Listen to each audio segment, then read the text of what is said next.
जय श्री राधा रमन जी की। स्वागत है आपका अपने YouTube channel Radha Raman VNS में।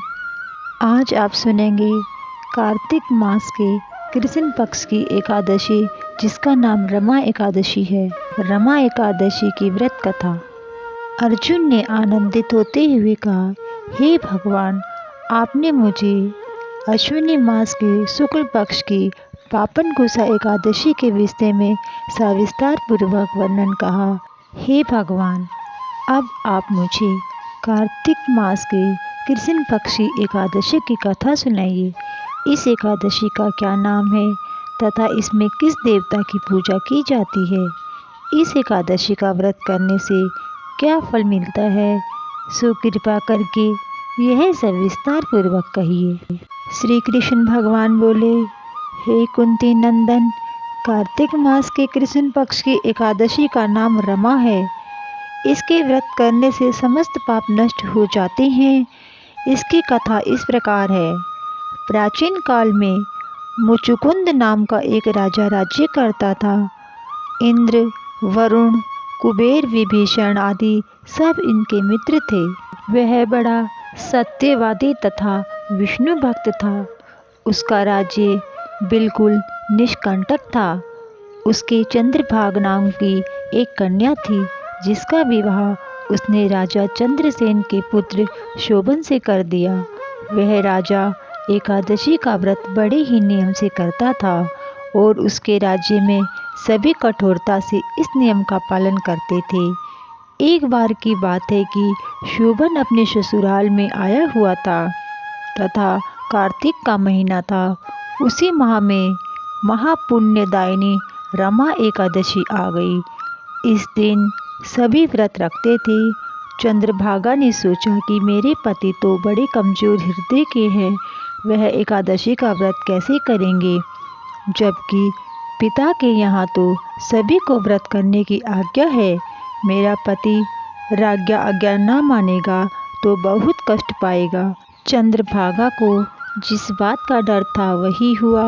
राजा ने आज्ञा जारी कर दी कि इस समय उनका दामाद राज्य में पधारा हुआ है, अतः सारी प्रजा विधि पूर्वक एकादशी का व्रत करे। जब 10वीं तिथि आई तो राज्य में ढिंढोरा पिटवा।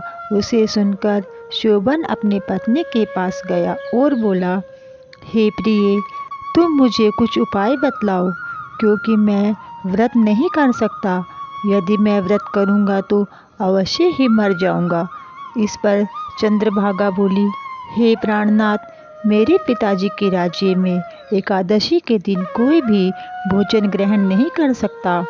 यहाँ तक कि हाथी, घोड़ा, ऊंट, पशु आदि सभी तृण, अन्न, जल आदि ग्रहण नहीं कर सकते। फिर भला मनुष्य कैसे भोजन कर सकते हैं? यदि आप व्रत नहीं कर सकते तो किसी दूसरे स्थान पर चले जाइए, क्योंकि यदि आप यहाँ रहेंगे तो आपको व्रत अवश्य ही करना पड़ेगा। उस पर शोभन ने कहा, हे प्रिय, तुम्हारी राय उचित है, किंतु मैं व्रत करने के डर से किसी दूसरे स्थान पर नहीं जाऊंगा। अब मैं व्रत अवश्य ही करूंगा। परिणाम चाहे कुछ भी हो जाए, भाग्य में लिखे को कौन मिटा सकता है। उसने एकादशी का व्रत किया और भूख और प्यास से अत्यंत व्याकुल होने लगा। सूर्य नारायण भी अस्त हो गए और जागरण के लिए रात्रि हुई। वह रात्रि शोभन को दुख देने वाली थी। दूसरे दिन सूर्योदय होने से पहले ही भूख और प्यास के कारण शोभन के प्राण पखेरु उड़ गए। राजा ने उसके मृत शरीर को जल प्रवाह करा दिया और अपनी पुत्री को आज्ञा दी कि वह सती ना हो और भगवान विष्णु की कृपा पर भरोसा रखे। चंद्रभागा अपने पिता की आज्ञानुसार सती ना हुई। वह अपने पिता के घर पर ही रहकर एकादशी का व्रत का पालन करने लगी। उधर रमा एकादशी के प्रभाव से शोभन को जल से निकाल लिया गया और विष्णु भगवान की कृपा से उसे मंदराचल पर्वत पर धन धान्य से युक्त तथा शत्रु रहित देवपुर नाम का एक उत्तम नगर प्राप्त हुआ। उसे वहाँ का राजा बना दिया गया। उसके महल में रत्न तथा स्वर्ण के स्तंभ लगे हुए थे। राजा शोभन स्वर्ण तथा मणियों के सिंहासन पर सुंदर वस्त्र तथा आभूषण धारण किए बैठे था। गंधर्व तथा अप्सराएं नृत्य कर उनकी स्तुति कर रहे थे। उस समय राजा शोभन दूसरा इंद्र प्रतीत हो रहा था। उस समय मुचुकुंद नगर में रहने वाला सोम शर्मा नाम का एक ब्राह्मण तीर्थ यात्रा के लिए निकला हुआ था। घूमते घूमते वह उसके राज्य में जा पहुंचा। उसको देखा वह ब्राह्मण उसको राजा का जमाई जानकर उसके निकट गया। राजन शोभन ब्राह्मण को देखकर आसन से उठ खड़ा हुआ और उसने अपने श्वशुर तथा स्त्री चंद्रभागा की कुशल क्षेम पूछने लगा। सोम शर्मा बोला, हे राजन, हमारे राजा कुशल से तो हैं तथा आपकी पत्नी चंद्रभागा भी कुशल है।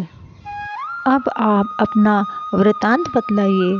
आपने तो रमा एकादशी के दिन अन्न जल ग्रहण न करने के कारण प्राण त्याग दिए थे। मुझे बड़ा आश्चर्य है कि ऐसा विचित्र और सुंदर नगर, जिसको ना तो मैंने कभी सुना और ना कभी देखा, आपको किस प्रकार प्राप्त हुआ।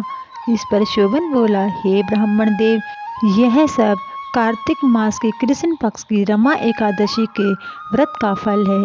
इसी से मुझे यह अनुपम नगर प्राप्त हुआ है, परंतु यह अस्थिर है। इस पर ब्राह्मण बोला, हे राजन, यह अस्थिर क्यों है और इस स्थिर किस प्रकार हो सकता है, सो आप मुझे समझाइए। यदि इसके स्थिर करने के लिए मैं कुछ कर सका तो मैं अवश्य ही करूँगा। शोभन बोला, हे देव, मैंने यह व्रत विवश होकर तथा श्रद्धा रहित किया था। उसके प्रभाव से मुझे यह अस्थिर नगर प्राप्त हुआ है। किंतु यदि तुम इस वृत्तांत को राजा मुचकुंद की पुत्री चंद्रभागा से कहोगे तो वह इसको स्थिर बना सकती है। ब्राह्मण अपने नगर को लौटा और उसने चंद्रभागा से समस्त वृत्तांत कहा। इस पर राजकन्या चंद्रभागा बोली, हे ब्राह्मण देव, आप ये क्या वह सब सदृश प्रत्यक्ष देखकर आए हैं या अपना स्वप्न कह रहे हैं। ब्राह्मण बोला, हे पुत्री, मैंने तेरे पति शोभन तथा उसके नगर को प्रत्यक्ष देखा है, परंतु वह नगर अद्रुव अर्थात अस्थिर है। तू कोई ऐसा उपाय कर जिससे कि वह स्थिर हो जाए। चंद्रभागा बोली, हे महाराज, आप मुझे उस नगर में ले चलिए। मैं अपने पति को देखना चाहती हूँ। मैं अपने व्रत के प्रभाव से उस नगर को स्थिर बना लूँगी। चंद्रभागा के वचनों को सुनकर वह ब्राह्मण उसे मंदराचल पर्वत के पास वामदेव के आश्रम को ले गया। वामदेव ने उसकी कथा को सुनकर चंद्रभागा को मंत्रों से अभिषेक किया। चंद्रभागा मंत्रों का व्रत के प्रभाव से दिव्य देह धारण करके पति के पास चली गई। शोभन ने अपनी स्त्री चंद्रभागा को देखकर उसे प्रसन्नता पूर्वक आसन पर बैठा लिया। चंद्रभागा बोली, हे प्राणनाथ, आप मेरे पुण्य को सुनिए। जब मैं अपने पिता के गृह में 8 वर्ष की थी, तब से ही मैं सविधि एकादशी के व्रत करने लगी हूँ। उन्हीं व्रतों के प्रभाव से आपका यह नगर स्थिर हो जाएगा और समस्त कर्मों से युक्त होकर प्रलय के अंत तक स्थिर रहेगा। चंद्रभागा दिव्य रूप धारण करके तथा दिव्य वस्त्र अलंकारों से सजकर अपने पति के साथ आनंद पूर्वक रहने लगी। हे पार्थ, यह मैंने रमा एकादशी का महत्व में कहा है। जो मनुष्य रमा एकादशी के व्रत को करते हैं, उनके समस्त पाप नष्ट हो जाते हैं। जो मनुष्य रमा एकादशी का महात्म्य में सुनते हैं या सुनाते हैं, वह अंत में समय में विष्णु भगवान के लोक को जाते हैं। कथा सार: भगवान विष्णु बड़े ही दयालु और क्षमावान हैं। श्रद्धा पूर्वक या विवश होकर भी यदि कोई उनका पूजन या एकादशी का व्रत करता है, वह उसे भी उत्तम फल प्रदान करते हैं। किंतु प्राणी को चाहिए कि वह भगवान की पूजा पूर्ण श्रद्धा के साथ करे। शोभन अपनी पत्नी द्वारा श्रद्धापूर्वक किए गए एकादशी व्रतों के कारण अपने राज्य को स्थिर कर सका। ऐसी सुकर्मा पत्नी भगवान विष्णु की अनुकंपा से ही प्राप्त होती है। ओम नमो भगवते वासुदेवाय।